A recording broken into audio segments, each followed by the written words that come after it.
ਸਾਡੀਆਂ ਬੀਬੀਆਂ, ਸਾਡੇ ਬਜ਼ੁਰਗ, ਨੌਜਵਾਨ सब ਹਜੇ ਸੜਕਾਂ ਤੇ ਬੈਠੇ ਆ, ਧਰਨਿਆਂ 'ਚ, ਮੋਰਚਿਆਂ 'ਚ ਬੈਠੇ ਆ। ਕੋਈ ਸੰਵੇਦਨਸ਼ੀਲਤਾ ਹੀ ਨਹੀਂ, ਇਸ ਪਾਸੇ ਹੀ ਨਹੀਂ ਆ ਰਹੇ, ਇਹ ਗੱਲ ਨੂੰ ਸਮਝ ਹੀ ਨਹੀਂ ਰਹੇ ਕਿੱਡੀ ਵੱਡੀ ਤਰਾਸਦੀ ਹੈ ਇਹ। ਸਟੇਟ ਕੋਲੇ ਕੋਈ ਪਾਵਰ ਹੀ ਨਹੀਂ ਰਹੀ ਹੁਣ ਕੋਈ ਸਾਡੀ ਪਾਲਿਸੀ ਘੜਨ ਦੀ ਜਾਂ ਕਿਸਾਨਾਂ ਦੇ ਜਿਹੜੇ ਫੈਸਲੇ ਆ ਉਹਦੇ ਹੱਕ ਆ ਉਹਦੇ ਕੋਈ ਫੈਸਲੇ ਲੈਣ ਦੀ, है ना। स्टेट ਤਾਂ ਹੀ ਕੈਪਟਨ ਸਾਹਿਬ ਨੇ ਨਾਲ ਇਹ ਵੀ ਕਹਿਤਾ ਵੀ ਸਾਡੇ ਕੋਲੇ ਤਾਂ ਸਪੇਸ ਹੀ ਨਹੀਂ ਦਿੱਤੀ ਸਾਨੂੰ ਕੇਂਦਰ ਸਰਕਾਰ ਨੇ। रवायती हो सर सिद्धू साहब ने ये कहा जा रहा है कि एक राजनीतिक बैकग्राउंड तैयार हो रहा है 2022 च इलेक्शन की तैयारियां ने, हो सकता है किसी पार्टी के सिद्धू साहब इलेक्शन। एक गल मैं तुहानू क्लीयर करदा, मैं जिहड़ा राजनीतिक जे प्लेटफॉर्म तैयार करना सी तां मेरे कोले बनया बनाया सी। एक पासे नेकी दी बद्दी उत्ते जित दा तिहार दुशहरा मनाया जा रहा है, दूजे पासे किसान आज भी सड़कों उत्ते ने अते लगातार धरने प्रदर्शन कर रहे ने।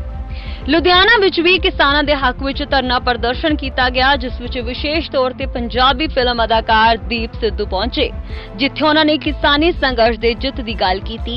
उत्थे ही मोदी नूं आड़े हत्थी लिया अते आम आदमी पार्टी नूं भी फेल होई पार्टी कहा। किसानां दे हक विच लगाए नारे लगाउंदे उन्हां कहा कि किसानां दी जित होवेगी। दुशहरे वाले त्योहार वाले दिन किसान सड़कों ते ने। यह पंजाब दी त्रासदी है कि पंजाब दे किसान, बीबियां, भैणां ते पंजाब दे लोग सड़कों उत्ते ने। उन्होंने यह भी कहा कि पंजाब सरकार कोलों केंद्र ने किसी तरह की भी ताकत फैसला लैण दी नहीं छड्डी। जदों पूछा गया कि दीप सिद्धू 2022 दीआं चोणां दी तैयारी तां नहीं कर रहे, तो उन्होंने की किया, वेखो जरा।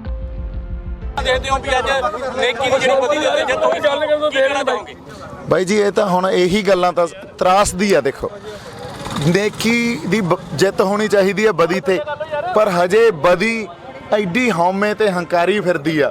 ਉਹ ਕਹਿੰਦੇ ਆ ਵੀ ਅਸੀਂ ਵਾਪਸ ਨਹੀਂ ਲੈਣਾ। ਜਿਵੇਂ ਮੈਂ ਹੁਣੇ ਗੱਲ ਕਰ ਰਿਹਾ ਸੀ, ਲੋਕਾਂ ਪ੍ਰਤੀ ਸੰਵੇਦਨਸ਼ੀਲ ਨਹੀਂ ਸਰਕਾਰਾਂ। ਦੇਖੋ ਸਾਡੀਆਂ ਬੀਬੀਆਂ, ਸਾਡੇ ਬਜ਼ੁਰਗ, ਨੌਜਵਾਨ ਸਭ ਹਜੇ ਸੜਕਾਂ ਤੇ ਬੈਠੇ ਆ, ਧਰਨਿਆਂ 'ਚ, ਮੋਰਚਿਆਂ 'ਚ ਬੈਠੇ ਆ। ਕੋਈ ਸੰਵੇਦਨਸ਼ੀਲਤਾ ਹੀ ਨਹੀਂ, ਇਸ ਪਾਸੇ ਹੀ ਨਹੀਂ ਆ ਰਹੇ, ਇਹ ਗੱਲ ਨੂੰ ਸਮਝ ਹੀ ਨਹੀਂ ਰਹੇ ਕਿੱਡੀ ਵੱਡੀ ਤਰਾਸਦੀ ਹੈ ਇਹ। ਜਿਸ ਤਰ੍ਹਾਂ ਕਿ ਦੁਸਹਿਰੇ ਨੂੰ ਜਿਹੜੀ ਜਿੱਤ ਹੋਈ ਸੀ, ਕੀ ਲੱਗਦਾ ਕਿ ਅੱਗੇ ਜਿਹੜਾ ਆਪਣਾ ਸੰਘਰਸ਼ ਚੱਲਦਾ ਪਿਆ, ਤੁਸੀਂ ਬਹੁਤ ਜਗ੍ਹਾ ਤੇ ਜਾਂਦੇ ਹੋ, ਹਰ ਪਾਸੇ ਕਿਸਾਨਾਂ ਦੇ ਨਾਲ ਖੜਦੇ ਹੋ, ਵੀ ਅੱਗੇ ਜਿਹੜਾ ਜਿਹੜੀ ਨਤੀਜੇ ਤੇ ਨਿਕਲੂਗਾ, ਕੋਈ ਨਾ ਕੋਈ ਨਤੀਜਾ ਇਹਦਾ ਨਿਕਲੂਗਾ। ਦੇਖੋ ਨਤੀਜੇ ਤਾਂ ਨਿਕਲਣਗੇ, ਨਤੀਜੇ ਕਿਉਂ ਨਿਕਲਣਗੇ? ਕਿਉਂਕਿ ਸਰਕਾਰਾਂ ਦੀ ਜਿੱਦ ਜਿਹੜੀ ਹੁੰਦੀ ਹੈ ਨਾ, ਉਹ ਬਾਹਲਾ ਸਮਾਂ ਨਹੀਂ ਚੱਲਦੀ ਹੁੰਦੀ। ਇਹ ਇਤਿਹਾਸ 'ਚ ਸਾਡੇ ਕੋਲੇ ਬਹੁਤ ਵੱਡੀਆਂ ਐਗਜ਼ਾਮਪਲਾਂ ਪਈਆਂ। ਲੋਕਾਂ ਦੇ ਹੱਕ ਤੁਸੀਂ ਨਹੀਂ ਮਾਰ ਸਕਦੇ। ਜੇ ਅੱਜ ਲੋਕਾਂ ਨੇ ਲੋਕ ਲਹਿਰ ਪੈਦਾ ਕੀਤੀ ਆ, ਮਤਲਬ ਲੋਕਾਂ ਦੇ ਅੰਦਰ ਬਹੁਤ ਵੱਡਾ ਰੋਹ ਜਾਗ ਗਿਆ। ਸੋ ਜੇ ਸਰਕਾਰਾਂ ਨਹੀਂ ਸਮਝਣਗੀਆਂ ਤਾਂ ਜੇ ਅਸੀਂ ਕਹੀਏ ਇੱਕ ਸਾਰਥਿਕ ਮਾਹੌਲ ਬਣਿਆ ਰਹੂਗਾ, ਜਾਂ ਅਸੀਂ ਇਹ ਕਹੀਏ ਵੀ ਪੰਜਾਬ 'ਚ ਉਹ ਆਪ ਹੀ ਜਿਹੜੀ ਇੱਕ ਵੱਖਵਾਦੀ ਵਿਚਾਰਧਾਰਾ ਪੈਦਾ ਕਰ ਰਹੇ ਆ। ਪੰਜਾਬ ਦੇ ਲੋਕਾਂ ਦੀ ਗੱਲ ਸੁਣਨੀ ਚਾਹੀਦੀ ਹੈ ਨਾ। ਪੰਜਾਬ ਨੂੰ ਜੋੜ ਕੇ ਰੱਖੋ, ਪੰਜਾਬ ਨੂੰ ਆਪਦਾ ਇੱਕ ਅੰਗ ਮੰਨੋ। ਪੰਜਾਬ ਨਾਲ ਐਡਾ ਵੱਡਾ ਵਿਤਕਰਾ, ਔਰ ਜੇ ਪੰਜਾਬ ਅੱਜ ਕਹਿ ਰਿਹਾ ਅਸੀਂ ਆਪਦੀ ਹੋਂਦ ਦੀ ਲੜਾਈ ਲੜ ਰਹੇ ਹਾਂ, ਸਾਡੇ ਨਾਲ ਬਹਿ ਕੇ ਗੱਲ ਤਾਂ ਕਰੋ। सर कैप्टन साहब जो मता लेके आए सी विधान सभा ते, सब राजनीतिक दलों ने अलग अलग उन्हें खारिज करता है। हाँ जी, तुहाडे इस अंदोलन विच ओहदा की फर्क है?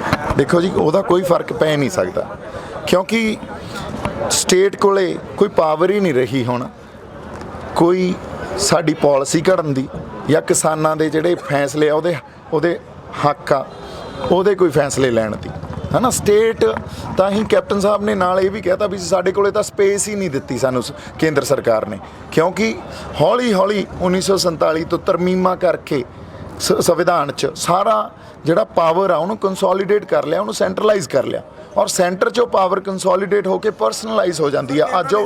ਅੱਜ ਉਹ ਪਾਵਰ ਸਿਰਫ ਦੋ ਹੀ ਬੰਦੇ ਚਲਾਉਂਦੇ ਆ, ਉਹ ਇੱਕ ਤਾਂ ਸਾਡੇ PM ਆ, ਇੱਕ ਸਾਡੇ ਗ੍ਰਹਿ ਮੰਤਰੀ ਆ। ਤੁਸੀਂ ਦੇਖੋ ਕਿੱਡਾ ਵੱਡਾ ਇਹ ਪਾਵਰ ਐਕਚੁਅਲੀ ਡਿਸਟ੍ਰੀਬਿਊਸ਼ਨ ਹੋਣੀ ਚਾਹੀਦੀ ਆ, ਪਰ ਪਾਵਰ ਨੂੰ ਸੈਂਟਰਲਾਈਜ਼ ਕਰ ਲਿਆ। ਜਦੋਂ ਪਾਵਰ ਸੈਂਟਰਲਾਈਜ਼ ਹੋਊਗੀ ਉੱਥੇ ਹਉਮੈ ਤੇ ਮੈਂ ਦਾ ਆਉਣਾ ਸੁਭਾਵਿਕ ਆ, ਉਹੀ ਹੋ ਰਿਹਾ। ਲੋਕ ਸਭਾ ਰਾਜ ਰਹਿ ਜਾਊਗਾ ਜਿਸ ਤਰ੍ਹਾਂ ਬਾਰ-ਬਾਰ ਜਿਹੜੀ ਗੱਲ ਕੀਤੀ ਜਾਂਦੀ ਹੈ ਕਿ ਕਿਸਾਨ ਦਾ ਸਵਾਲ ਆ ਰਿਹਾ ਆ। ਬਹੁਤ ਸਾਰਾ ਸੋਸ਼ਲ ਮੀਡੀਆ ਤੇ ਵੀ ਗੱਲਾਂ ਚੱਲਦੀਆਂ ਨੇ ਕਿ ਸਾਰੀ ਜਿਹੜੀ ਮੋਰਚੇ ਦੀ ਪਾਵਰ ਆ ਉਹ ਵੀ ਸੈਂਟਰਲਾਈਜ਼ ਹੋ ਰਹੀ ਹੈ ਸਿੱਧੂ ਦੇ ਆਲੇ ਦੁਆਲੇ। ਤੁਹਾਡਾ ਇਹਦੇ ਬਾਰੇ ਕੀ ਕਹਿਣਾ? ਨਹੀਂ ਜੀ ਨਹੀਂ, ਇਹ ਗੱਲ ਮੈਂ ਤੁਹਾਨੂੰ ਦੱਸਾਂ, ਆਉਣ ਵਾਲੇ ਸਮੇਂ 'ਚ ਇਹ ਗੱਲ ਕਲੀਅਰ ਹੋ ਜੂਗੀ। ਮੇਰਾ ਇੱਕ ਹਰ ਧਿਰ ਦਾ ਨਾ, ਆਪਾਂ ਜਦੋਂ ਕੋਈ ਸੰਘਰਸ਼ ਲੜਦੇ ਆ ਉਹਦੇ 'ਚ ਕੁਝ ਬੰਦੇ ਇਹ ਵੀ ਹੁੰਦੇ ਆ। ਦੇਖੋ ਤੁਸੀਂ ਜਦੋਂ ਪਾਣੀ ਵਹਿੰਦਾ ਨਾ ਪੁਲਾਂ ਦੇ ਹੇਠਾਂ ਦੀ, ਤੇ ਜਿਹੜੀਆਂ ਥੱਲੇ ਵਾਲੀਆਂ ਇੱਟਾਂ ਲੱਗੀਆਂ ਹੁੰਦੀਆਂ ਉਹ ਦਿਖਦੀਆਂ ਨਹੀਂ। ਫਾਊਂਡੇਸ਼ਨ ਬੜੀ ਸਟਰੋਂਗ ਹੋਵੇ ਤਾਂ ਹੀ ਮੋਰਚਾ ਗਾਂਹ ਚੱਲਦਾ। ਸਾਡੀ ਜਿਹੜੀ ਫਾਊਂਡੇਸ਼ਨ ਆ ਉਹ ਜਿਹੜੇ ਥੱਲੇ ਪਿੱਲਰ ਲੱਗੇ ਹੋਏ ਆ, ਜਿਹੜੀਆਂ ਇੱਟਾਂ ਲੱਗੀਆਂ ਹੋਈਆਂ ਉਹ ਤੁਹਾਨੂੰ ਦੇਖ ਨਹੀਂ ਰਹੀਆਂ। ਅੱਜ ਸਿਰਫ ਮੇਰਾ ਚਿਹਰਾ ਦਿਖ ਰਿਹਾ, ਪਰ ਉੱਥੇ ਇੱਕ ਕਲੈਕਟਿਵ ਲੀਡਰਸ਼ਿਪ ਦੀ ਗੱਲ ਹੋ ਰਹੀ ਆ ਔਰ ਉੱਥੇ ਪੰਚਾਇਤ ਆ ਜਿਹੜੀ ਮੋਰਚੇ ਨੂੰ ਚਲਾਉਂਦੀ ਆ। ਮੈਂ ਤਾਂ ਸਿਰਫ ਨਹੀਂ ਜੀ, ਦੇਖੋ ਕਦੇ ਵੀ ਕੋਈ ਚੰਗੇ ਜਿਹੜੇ ਯੋਧੇ ਹੁੰਦੇ ਆ ਨਾ, ਉਹ ਨਾ ਤਾਂ ਆਪਦੇ ਜਿਹੜੇ ਥਿੰਕ ਟੈਂਕ ਆ ਉਹਨਾਂ ਨੂੰ ਲੋਕਾਂ ਅੱਗੇ ਲੈ ਕੇ ਆਉਂਦੇ ਆ, ਨਾ ਹੀ ਰਣਨੀਤੀ ਪੂਰਨ ਤੌਰ ਤੇ ਲੈ ਕੇ ਆਉਂਦੇ ਆ। ਉਹ ਤਾਂ ਤੁਹਾਨੂੰ ਮੈਦਾਨ 'ਚ ਹੀ ਦਿਖਦੀ ਆ। ਜਦੋਂ ਸਾਡੇ ਗਾਂਹ ਵਾਲੇ ਪੈਂਤਰੇ ਕੀ ਹੋਣਗੇ, ਸਾਡੀ ਵਿਉਂਤਬੰਦੀ ਕੀ ਹੋਊਗੀ, ਉੱਥੋਂ ਹੀ ਦਿਖੂਗੀ ਸਾਡੀ ਰਣਨੀਤੀ ਤੇ ਉੱਥੋਂ ਦਿਖੂਗੀ ਉਹ ਪੰਚਾਇਤ ਕਿਹੜੀ ਆ। ਮੋਰਚੇ ਦਾ ਰਣਨੀਤੀ ਬਣ ਰਹੀ ਹੈ ਕਿਤੇ। ਹਾਂਜੀ ਹਾਂਜੀ ਬਿਲਕੁਲ, ਇਹ ਗੱਲ ਤਾਂ ਪੰਚਾਇਤ ਤਾਂ ਹੋਣੀ ਚਾਹੀਦੀ ਹੈ ਨਾ। ਸਾਡਾ ਪ੍ਰੋਸੈਸ ਹੀ ਪੰਚ ਪ੍ਰਧਾਨੀ ਜਿਹੜੀ ਸਾਡੀ ਰਵਾਇਤ ਹੀ ਉਹ ਆ। ਸਰ ਸਿੱਧੂ ਸਾਹਿਬ ਲਈ ਇਹ ਕਿਹਾ ਜਾ ਰਿਹਾ ਕਿ ਰਾਜਨੀਤਿਕ ਬੈਕਗ੍ਰਾਉਂਡ ਤਿਆਰ ਹੋ ਰਿਹਾ 2022 ਚ ਇਲੈਕਸ਼ਨ ਦੀ ਤਿਆਰੀਆਂ ਨੇ, ਹੋ ਸਕਦਾ ਕਿਸੇ ਪਾਰਟੀ ਦੇ ਸਿੱਧੂ ਸਾਹਿਬ ਇਲੈਕਸ਼ਨ ਲੜਨ। ਦੇਖੋ ਇੱਕ ਗੱਲ ਮੈਂ ਤੁਹਾਨੂੰ ਕਲੀਅਰ ਕਰਦਾ, ਮੈਂ ਜਿਹੜਾ ਰਾਜਨੀਤਿਕ ਜੇ ਪਲੇਟਫਾਰਮ ਤਿਆਰ ਕਰਨਾ ਸੀ ਤਾਂ ਮੇਰੇ ਕੋਲੇ ਬਣਿਆ ਬਣਾਇਆ ਸੀ। ਫਿਰ ਇਹ ਮੇਰੀ ਗੱਲ ਨਹੀਂ ਆ, ਉਦੋਂ ਅਗਲੀ ਗੱਲ ਕਰਦੇ ਆ। ਦਿੱਲੀ ਤੋਂ ਜਿਹੜੀ ਵੀ ਪਾਰਟੀ ਚੱਲਦੀ ਆ, ਮੇਰਾ ਉਹਨਾਂ ਨਾਲ ਕੋਈ ਰਿਸ਼ਤਾ ਨਹੀਂ ਆ, ਕਦੇ ਵੀ ਨਹੀਂ ਹੋਊਗਾ। ਪੰਜਾਬ ਦੇ ਹਿੱਤ ਤੇ ਦਿੱਲੀ ਦੇ ਹਿੱਤ ਹਮੇਸ਼ਾ ਹੀ ਟਕਰਾਅ ਰਹੂਗਾ, ਕੰਟਰਰੀ ਹੋਣਗੇ। ਇਹ ਅੱਜ ਤੱਕ ਇਹ ਗੱਲ ਅਸੀਂ ਸਮਝ ਚੁੱਕੇ ਹਾਂ। ਹੁਣ ਅਗਲੀ ਗੱਲ, ਇਹਦਾ ਮਤਲਬ ਬੀਜੇਪੀ, ਇਹਦਾ ਮਤਲਬ ਅਕਾਲੀ, ਇਹਦਾ ਮਤਲਬ ਤੁਸੀਂ ਨਾਲ ਲਾ ਲਓ ਆਪਣੀ ਆਪ ਕਾਂਗਰਸ, ਇਹ ਡਿਸਕ੍ਰੈਡਿਟ ਹੋ ਗਏ ਸਾਰੇ। ਪੰਜਾਬ ਨੂੰ ਆਪਦੀ ਸਿਆਸਤ ਖੜੀ ਕਰਨੀ ਪਊਗੀ। ਜੇ ਪੰਜਾਬ ਨੂੰ ਆਪਦੀ ਸਿਆਸਤ ਖੜੀ ਕਰਨ 'ਚ ਮੇਰਾ ਕੋਈ ਰੋਲ ਮੈਂ ਅਦਾ ਕਰ ਸਕਾਂ, ਕਿਉਂ ਨਹੀਂ? ਕੋਈ ਵੀ ਰੂਹ ਉਹਦੇ 'ਚ ਰੋਲ ਅਦਾ ਕਰ ਸਕੇ, ਕਿਉਂ ਨਹੀਂ? ਜਦੋਂ ਤੱਕ ਅਸੀਂ ਆਪਦੀ ਸਿਆਸਤ, ਕਿਉਂਕਿ ਪਿਛਲੇ 73 ਸਾਲਾਂ ਤੋਂ ਇਹ ਸਾਰੀਆਂ ਪਾਰਟੀਆਂ ਨੇ ਸਾਨੂੰ ਆਪਦੀ ਸਿਆਸਤ ਦੇ ਨਾਲ ਪੰਜਾਬ ਦੀ ਅਗਵਾਈ ਕਰਨ ਦਾ ਇਹ ਸਾਨੂੰ ਇਹਨਾਂ ਨੇ ਇਹ ਦਿੱਤਾ ਵੀ ਤੁਹਾਨੂੰ ਵਾਅਦਾ ਕਰਦੇ ਆ ਪੰਜਾਬ ਦੀ ਅਗਵਾਈ ਕਰ ਰਹੇ ਹਾਂ, ਪਰ ਹਨੇਰਾ ਹੀ ਹਨੇਰਾ ਰਿਹਾ। ਅਸੀਂ ਚਾਨਣ ਤਾਂ ਦੇਖਿਆ ਹੀ ਨਹੀਂ ਨਾ 73 ਸਾਲਾਂ ਤੋਂ। ਜੇ ਅੱਜ ਕੋਈ ਚਾਨਣ ਸਾਨੂੰ ਦਿਖਾਉਂਦਾ ਜਾਂ ਕੋਈ ਰੂਹਾਂ ਇਕੱਠੀਆਂ ਹੋ ਕੇ ਦਿਖਾਉਂਦੀਆਂ, ਵਾਈ ਨਾਟ? ਸੋ ਇਹਦੇ 'ਚ ਉਹੀ ਗੱਲ ਆਪਾਂ ਕਰਦੇ ਹਾਂ ਨਾ ਵੀ ਪੰਜਾਬ ਕੋਲੇ ਜਦੋਂ ਤੱਕ ਆਪਦੀ ਸਿਆਸਤ ਨਹੀਂ ਹੋਊਗੀ, ਜੇ ਅਸੀਂ ਕਹਿ ਦਈਏ ਵੀ ਅਸੀਂ ਕੋਈ ਲੜਾਈ ਲੜ ਲਾਂਗੇ, ਤਾਂ ਯੂਨੀਅਨ ਟ੍ਰੇਡ ਯੂਨੀਅਨਸ ਇਹ ਤਾਂ ਹਮੇਸ਼ਾ ਹੀ ਰਿਆਇਤਾਂ ਤੇ ਸੋਧਾਂ ਦੀ ਲੜਾਈਆਂ ਲੜਦੀਆਂ ਰਹੀਆਂ, ਪਰ ਸਾਡੀ ਸਿਆਸਤ ਨੇ ਲੜਾਈ ਲੜਨੀ ਹੁੰਦੀ ਆ, ਜਿਹੜੀ ਦਿੱਲੀ ਸਰਕਾਰ ਨਾਲ ਵੀ ਲੜਾਈ ਵਿੜਨੀ ਹੁੰਦੀ ਆ। ਪ੍ਰਧਾਨ ਮੰਤਰੀ ਨੇ ਕਿਹਾ ਕਿਸਾਨਾਂ ਦਾ ਸੰਘਰਸ਼ ਸਿਰਫ ਪੰਜਾਬ ਤੱਕ ਸੀਮਿਤ ਹੈ ਤੇ ਹਰਿਆਣਾ ਤੱਕ ਸੀਮਿਤ ਹੈ। ਹੋਰ ਵੀ ਇੰਨੇ ਪ੍ਰਦੇਸ਼ ਨੇ, ਬਿਹਾਰ ਵਿੱਚ ਇਲੈਕਸ਼ਨ ਹੋ ਰਿਹਾ ਹੈ, ਦਿੱਲੀ ਵਿੱਚ ਵੀ ਕੰਮ ਚੱਲ ਰਹੇ ਨੇ, ਸਿਰਫ ਇੱਥੇ ਤੱਕ ਇਲੈਕਸ਼ਨ ਦੱਸਿਆ ਜਾ ਰਿਹਾ ਹੈ ਕਿਉਂਕਿ ਇੱਥੇ ਪਾਰਟੀਆਂ ਨੂੰ ਕਿਸਾਨ ਵੋਟ ਜ਼ਿਆਦਾ ਪਿਆਰਾ ਹੈ। ਨਹੀਂ ਜੀ, ਇਹ ਦੋ ਸੂਬੇ ਇਹੋ ਜਿਹੇ ਆ ਜਿਨ੍ਹਾਂ ਨੂੰ ਐਗਰੀਰੀਅਨ ਮਾਡਲ ਤੋਂ ਉੱਤੇ ਵਧਣ ਹੀ ਨਹੀਂ ਦਿੱਤਾ ਗਿਆ। ਇਹਨਾਂ ਦੋਨਾਂ ਸੂਬਿਆਂ 'ਚ ਐਗਰੀਕਲਚਰ ਅੱਜ ਵੀ, ਹਾਲਾਂਕਿ ਹਰਿਆਣਾ ਥੋੜ੍ਹਾ ਜਿਹਾ ਉਹ ਤੋਂ ਸਾਡੇ ਤੋਂ ਬਹੁਤ ਉੱਪਰ ਚਲਾ ਗਿਆ। ਤੁਸੀਂ ਗੁੜਗਾਉਂ ਵਾਲੇ ਪਾਸੇ ਜਾ ਕੇ ਦੇਖੋ, ਹਰਿਆਣੇ 'ਚ ਤੁਹਾਨੂੰ ਹੁਣ ਇੰਡਸਟਰੀ ਵੀ ਦਿਖੂਗੀ, ਹਰਿਆਣੇ 'ਚ ਤੁਹਾਨੂੰ ਸਰਵਿਸ ਇੰਡਸਟਰੀ ਵੀ ਦਿਖੂਗੀ, ਹਰਿਆਣੇ 'ਚ ਤੁਹਾਨੂੰ ਐਗਰੀਕਲਚਰ ਵੀ ਬਹੁਤ ਵੱਡਾ। ਤਾਂ ਉਹਨਾਂ ਕੋਲੇ ਤਾਂ ਤਿੰਨੇ ਇਕਨੋਮੀ ਦੇ ਜਿਹੜੇ ਇੱਕ ਪਾਰਟ ਹੁੰਦੇ ਆ, ਪਹਿਲੂ ਹੁੰਦੇ ਆ, ਉਹ ਹੈਗੇ ਆ। ਪੰਜਾਬ ਅੱਜ ਵੀ 55 ਤੋਂ 60% ਜਿਹੜੀ GDP ਆ ਉਹ ਐਗਰੀਕਲਚਰ ਦੇ ਥਰੂ ਕੰਟਰੀਬਿਊਟ ਕਰ ਰਿਹਾ।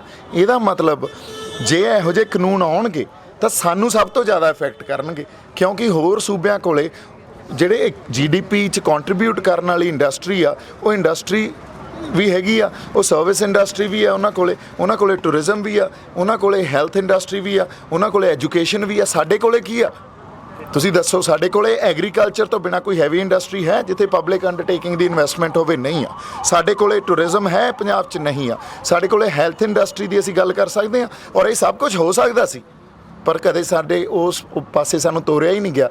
ਤੋਰਿਆ ਕਿਉਂ ਨਹੀਂ ਗਿਆ? ਕਿਉਂਕਿ ਜਦੋਂ ਤੱਕ ਸਰਕਾਰ ਦੀ ਪੋਲੀਟੀਕਲ ਵਿਲ ਨਾ ਹੋਵੇ, ਇਹਦੇ 'ਚ ਪੋਲੀਟੀਕਲ ਵਿਲ ਤੋਂ ਬਿਨਾਂ ਇੰਡਸਟਰੀ ਅਸੀਂ ਇੱਥੇ ਕਹਿ ਦਈਏ ਅਸੀਂ ਆਪ ਪੈਦਾ ਕਰਕੇ ਚਲਾ ਲਾਂਗੇ, ਨਹੀਂ ਚਲਾ ਸਕਦੇ, ਕਿਉਂਕਿ ਇਨਵੈਸਟਮੈਂਟ ਬਹੁਤ ਵੱਡੀ ਚਾਹੀਦੀ ਹੁੰਦੀ ਆ। ਇਸ ਕਾਨੂੰਨਾਂ ਤੋਂ ਪਹਿਲਾਂ ਵੀ ਕਿਸਾਨ ਰਿਹਾ, 70 ਸਾਲ ਹੋ ਚੁੱਕੇ ਨੇ ਸਾਨੂੰ ਆਜ਼ਾਦ ਹੋਏ। ਅਸੀਂ ਉਦੋਂ ਸਾਰ ਲਈ ਕਿਸਾਨਾਂ ਦੀ, ਸਾਡੇ ਸਿਸਟਮ ਨੇ ਸਾਰ ਲਈ, ਕਿਉਂਕਿ ਇੱਕਦਮ ਭਾਰ ਪਿਆ ਤੇ ਸਾਰੀ ਵੋਟ ਬੈਂਕ ਦੀ ਰਾਜਨੀਤੀ ਕਰਨ ਲੱਗੇ। ਜੇ ਆਪਾਂ ਸ਼ੁਰੂ ਤੋਂ ਕਿਸਾਨਾਂ ਨੂੰ ਧਿਆਨ 'ਚ ਰੱਖਦੇ ਜਾਂ ਕਿਸਾਨਾਂ ਦੀ ਸਰਕਾਰਾਂ ਸਾਰ ਲੈਂਦੇ ਤਾਂ ਅੱਜ ਇਹ ਕੰਡੀਸ਼ਨ ਹੋਣੀ ਸੀ। ਬਿਲਕੁਲ ਤੁਹਾਡੀ ਗੱਲ ਸਹੀ ਆ। ਹੁਣ ਜਦੋਂ ਗ੍ਰੀਨ ਰੈਵੋਲੂਸ਼ਨ ਆਇਆ, ਉਸ ਵੇਲੇ ਤੁਸੀਂ ਉਸ ਵੇਲੇ ਦੇ ਐਡੀਟੋਰੀਅਲ ਪੜ੍ਹ ਕੇ ਦੇਖੋ, ਜਿਹੜੇ ਇੰਟੈਲੈਕਚੁਅਲ ਸੀ ਨਾ ਉਸ ਵੇਲੇ ਪੰਜਾਬ ਦੇ, ਉਹ ਕਹਿੰਦੇ ਇਹ ਸਸਟੇਨੇਬਲ ਨਹੀਂ ਆ ਮਾਡਲ, ਇਹਨੇ ਬਾਹਲਾ ਲੰਬਾ ਸਿਰ ਨਹੀਂ ਚੱਲਣਾ। ਸਾਡੇ ਇੱਥੋਂ ਇਸ ਮਾਡਲ ਕਰਕੇ ਵਾਤਾਵਰਨ ਨੂੰ ਵੀ, ਕਲਾਈਮੇਟ ਦੇ ਬਹੁਤ ਵੱਡੇ ਜਿਹੜੇ ਤੁਸੀਂ ਥ੍ਰੈਟਸ ਆਉਣਗੇ ਸਾਨੂੰ। ਅਸੀਂ ਡਿਜ਼ਾਸਟਰ ਵੱਲ ਜਾ ਰਹੇ ਹਾਂ, ਜੇ ਦੇਖੋ ਇਨਵਾਇਰਮੈਂਟਲ ਡਿਜ਼ਾਸਟਰ ਵੱਲ ਜਾ ਰਹੇ ਹਾਂ। ਅੱਜ ਸਾਡਾ ਪਾਣੀ ਸਿਹਤਮੰਦ ਨਹੀਂ ਹੈ, ਸਾਡੀ ਲੈਂਡ ਸਿਹਤਮੰਦ ਨਹੀਂ ਹੈ, ਸਾਡੀ ਹਵਾ ਸਿਹਤਮੰਦ ਨਹੀਂ ਹੈ। ਪੰਜਾਬ ਨਹੀਂ ਸੀ ਕਦੇ, ਪੰਜਾਬ ਕੋਲੇ ਆਤਮ ਨਿਰਭਰਤਾ ਸੀ, ਉਹ ਵੀ ਖੋਲੀ। ਫਿਰ ਉਹਨਾਂ ਨੇ ਕਿਹਾ ਪ੍ਰਵਾਸ ਹੋਊਗਾ, ਇੰਟੈਲੈਕਚੁਅਲਸ ਚਲੇ ਜਾਣਗੇ ਇੱਥੋਂ, ਸਭ ਕੁਝ ਸਾਡੇ ਸਾਹਮਣੇ ਆ ਨਾ। ਪਰ ਸਾਰ ਕਿਹਨੇ ਲੈਣੀ ਹੁੰਦੀ ਆ? ਲੋਕਾਂ ਨੇ ਇਹ ਗੱਲਾਂ ਸਮਝ ਕੇ ਉਹਨਾਂ ਰੂਹਾਂ ਦਾ ਜਿਹੜੇ ਸਾਡੀ ਧਰਤੀ ਬਾਰੇ ਪੰਜਾਬ ਬਾਰੇ ਸੋਚਦੇ ਆ ਸਾਥ ਦੇਣਾ ਹੁੰਦਾ। ਤੁਹਾਡੇ ਵਰਗੇ ਜਰਨਲਿਸਟ ਨੇ ਇਹ ਗੱਲਾਂ ਲੋਕਾਂ ਤੱਕ ਲੈ ਕੇ ਜਾਣੀਆਂ ਹੁੰਦੀਆਂ। ਤੁਸੀਂ ਪ੍ਰਵਾਸ ਦੀ ਗੱਲ ਕੀਤੀ ਆ ਹੁਣ ਵੀ ਲੋਕ ਯੰਗਸਟਰ ਖਾਸ ਕਰਕੇ ਤਿਆਰ ਬੈਠੇ ਨੇ ਵੀ ਲੋਕਡਾਊਨ ਖੁੱਲੇ ਤੇ ਜਹਾਜ਼ ਦੀ ਟਿਕਟ ਲਈਏ ਤੇ ਜਾਈਏ, ਉਹਨਾਂ ਨੂੰ ਤੁਸੀਂ ਕੀ ਕਹਿਣਾ ਚਾਹੋਗੇ? ਇਸ ਮੋਰਚੇ 'ਚ ਉਹਨਾਂ ਦੀ ਕਿੰਨੀ ਕੁ ਭੂਮਿਕਾ ਹੈਗੀ ਆ? ਬਾਈ ਜੀ ਦੇਖੋ, ਇਹੀ ਗੱਲ ਤਾਂ ਆਪਾਂ ਕਰ ਰਹੇ ਹਾਂ ਨਾ ਵੀ ਜਦੋਂ ਤੱਕ ਸਾਡੀਆਂ ਨੀਤੀਆਂ ਅਸੀਂ ਆਪ ਨਹੀਂ ਘੜਾਂਗੇ ਉਦੋਂ ਤੱਕ ਜਿਹੜੇ ਆ ਸਾਰੇ ਲੱਛਣ ਆ ਨਾ, ਦੇਖੋ ਬਿਮਾਰੀ ਪਹਿਲਾਂ ਸਮਝੋ, ਜਦੋਂ ਤੱਕ ਬਿਮਾਰੀ ਨੂੰ ਜੜੋਂ ਨਹੀਂ ਪੱਟੋਗੇ, ਆਹ ਤਾਂ ਪ੍ਰਵਾਸ ਆ ਨਾ, ਕਾਲੇ ਕਾਨੂੰਨ ਆ, ਇਹ ਆ ਨਸ਼ੇ ਆ, ਅਨਇੰਪਲੋਇਮੈਂਟ ਆ, ਇਹ ਲੱਛਣ ਆ ਬਿਮਾਰੀ ਦੇ। ਜਿੱਥੋਂ ਪੈਦਾ ਹੁੰਦੀ ਆ ਉਹਨਾਂ ਹਾਲਾਤਾਂ ਨੂੰ ਮੁਖਾਤਮ ਹੋਣਾ ਪਊਗਾ ਪਹਿਲਾਂ, ਜਿਹੜੇ ਹਾਲਾਤਾਂ 'ਚੋਂ। ਹਾਂਜੀ, ਕੀ ਕਹਿਣਾ ਚਾਹੋਗੇ ਤੁਸੀਂ? ਨੌਜਵਾਨ ਕੀ ਕਰੇ? ਇਹ ਨੌਜਵਾਨ ਕੁਛ ਨਾ ਕਰੇ, ਇਹ ਨੌਜਵਾਨ ਨੇ ਨਹੀਂ ਪੈਦਾ ਕੀਤਾ, ਇਹ ਸਰਕਾਰਾਂ ਨੇ ਪੈਦਾ ਕੀਤਾ, ਇਹ ਸੈਂਟਰਲਾਈਜੇਸ਼ਨ ਆਫ ਪਾਵਰ ਨੇ ਪੈਦਾ ਕੀਤਾ। ਜਦੋਂ ਤੱਕ ਪਾਵਰ ਡੀਸੈਂਟਰਲਾਈਜ਼ ਨਹੀਂ ਹੁੰਦੀ, ਜਦੋਂ ਤੱਕ ਨੀਤੀਆਂ ਲੋਕਲਾਈਜ਼ਡ ਨਹੀਂ ਬਣਦੀਆਂ, ਜਦੋਂ ਤੱਕ ਡਿਵੈਲਪਮੈਂਟ ਲੋਕਲਾਈਜ਼ਡ ਨਹੀਂ ਹੁੰਦੀ, ਇਹ ਮਸਲਿਆਂ ਦੇ ਹੱਲ ਨਹੀਂ ਹੋਣੇ। ਸਰ ਅੱਜ ਕਾਂਗਰਸ ਨਹੀਂ ਆਊਗੀ, ਆਪ ਨਹੀਂ ਆਊਗੀ, ਅਕਾਲੀ ਨਹੀਂ, ਤੁਹਾਡੇ ਇੱਕ ਨਵਾਂ ਮੋਰਚਾ ਵੀ ਤਿਆਰ ਹੋ ਸਕਦਾ? ਬਾਈ ਜੀ ਇੱਕ ਤੁਸੀਂ ਦੇਖ ਲਓ, ਹਮੇਸ਼ਾ ਕਿਸੇ ਨਾ ਕਿਸੇ ਸੰਘਰਸ਼ ਚੋਂ ਕੋਈ ਨਾ ਕੋਈ ਫਰੰਟ ਨਿਕਲਿਆ ਆਉਂਦਾ ਹੁੰਦਾ, ਪਰ ਇੱਕ ਹੋਰ ਵੀ, ਹਾਂਜੀ ਇੱਕ ਹੋਰ ਵੀ ਨਾਲ ਸਾਡੇ ਸਾਹਮਣੇ ਆ। ਦੇਖੋ ਮਨਪ੍ਰੀਤ ਨੇ ਇੱਕ ਫਰੰਟ ਕੱਢਿਆ, ਫੇਲ ਹੋ ਗਿਆ। ਆਮ ਆਦਮੀ ਪਾਰਟੀ ਵੀ ਇੱਕ ਫਰੰਟ ਸੀ, ਫੇਲ ਹੋ ਗਈ।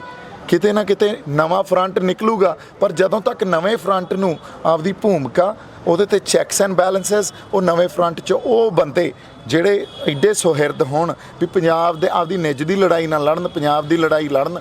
ਔਰ ਜਿਹੜੀ ਹੁਣ ਰਾਜਨੀਤੀ ਪੰਜਾਬ ਦੀ ਚੇਂਜ ਹੋਈ ਆ, ਹੁਣ ਜੇ ਅਸੀਂ ਕਹਿ ਲਈਏ ਬਿਜਲੀ ਦੇ ਬਿੱਲਾਂ ਦੀ, ਜਾਂ ਅਸੀਂ ਕਹਿ ਲਈਏ ਨੌਕਰੀਆਂ ਦੀ, ਜਾਂ ਅਸੀਂ ਰਿਸ਼ਵਤ ਦੀ, ਇਹ ਰਾਜਨੀਤੀ ਇਹ ਨਹੀਂ ਆ। ਰਾਜਨੀਤੀ ਪੰਜਾਬ ਦੀ ਰਾਜਨੀਤੀ ਬਦਲ ਗਈ ਆ, ਉਹਨੂੰ ਬਦਲ ਕੇ। ਸੋਚ ਰਿਹਾ ਕਿ ਅੰਨਾ ਹਜ਼ਾਰੇ ਨੇ ਦੇਸ਼ ਲਈ ਇੱਕ ਅਨਸ਼ਨ ਕੀਤਾ, ਉਸ ਤੋਂ ਬਾਅਦ ਇੱਕ ਫਰੰਟ ਨਿਕਲਿਆ ਆਪ, ਜਿੱਦਾਂ ਤੁਸੀਂ ਕਿਹਾ ਆਪ ਨੇ 2 ਵਾਰ ਉਹਨਾਂ ਨੇ ਮੁੱਖ ਮੰਤਰੀ ਲਈ, ਉਹ ਹੁਣ ਨਾ ਅੰਨਾ ਹਜ਼ਾਰੇ ਨੂੰ ਪੁੱਛ ਰਹੇ ਨਾ ਵੋਟਰਾਂ ਨੂੰ। ਇਹ ਫਰੰਟ ਕਿੱਦਾਂ ਲੋਕਾਂ ਤੇ ਵਿਸ਼ਵਾਸ? ਭਾਈ ਜੀ ਗੱਲ ਦੇਖੋ, ਗੱਲ ਵਿਸ਼ਵਾਸ ਦੀ ਤਾਂ ਟਾਈਮ 'ਚੋਂ ਹੀ ਪਤਾ ਲੱਗਦਾ ਹੁੰਦਾ। ਉਹਨਾਂ ਦੇ ਸੰਘਰਸ਼ 'ਚੋਂ ਜੋ ਉਹਨਾਂ ਦੀ ਸੇਧ ਆ, ਉਹਨਾਂ ਦੀ ਵਿਚਾਰਧਾਰਾ, ਹਜੇ ਤਾਂ ਉਹਦੇ ਤੋਂ ਹੀ ਪਤਾ ਲੱਗਦਾ ਹੁੰਦਾ। ਕਿਸੇ ਦੇ ਵਿੱਚ ਵੜ ਜਾਾਂਗੇ ਆਪਾਂ, ਜਾਂ 10 ਬੰਦੇ 15 ਬੰਦੇ 20 ਬੰਦੇ ਇਕੱਠੇ ਹੋ ਗਏ, ਕਿਸੇ ਦੇ ਵਿੱਚ ਨਹੀਂ ਵੜ ਸਕਦੇ।